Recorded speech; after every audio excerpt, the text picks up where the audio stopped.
क्या आप कभी सोचते हैं क्यों जिंदगी में इतनी परेशानियां आती हैं?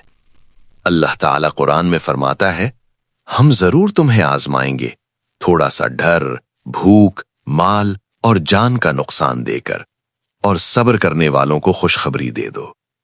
यानी ये मुश्किलें सजा नहीं बल्कि इम्तिहान है, और जो सब्र करता है अल्लाह उसे अकेला नहीं छोड़ता। एक और जगह अल्लाह फरमाता है, बेशक अल्लाह सब्र करने वालों के साथ है। सोचो, अगर अल्लाह तुम्हारे साथ हो तो तुम्हें किस बात का डर? नबी करीम सल्लल्लाहु अलैहि वसल्लम ने फरमाया, असली सब्र वो है जो पहली मुसीबत पर किया जाए। और एक और हदीस में फरमाया, कोई भी तकलीफ, गम या छोटी सी चुभन भी मोमिन को पहुंचती है तो अल्लाह उसके गुनाह माफ कर देता है।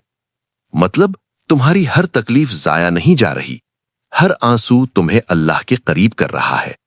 और सुनो, नबी सल्लल्लाहु अलैहि वसल्लम ने फरमाया, जिसके लिए अल्लाह भला चाहता है उसे आजमाइश में डालता है।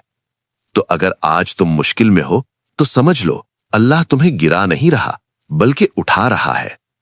बस एक काम करो, शिकायत छोड़ दो और ये दुआ पढ़ लो, हस्बी अल्लाहु व निअमल वकील, अल्लाह मुझे काफी है और वो बेहतरीन काम बनाने वाला है।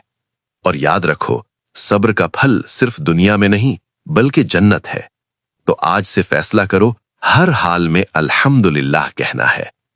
और अगर आप भी सब्र करने वालों में शामिल होना चाहते हैं तो इस वीडियो को शेयर करें ताकि किसी और का ईमान भी मजबूत हो जाए।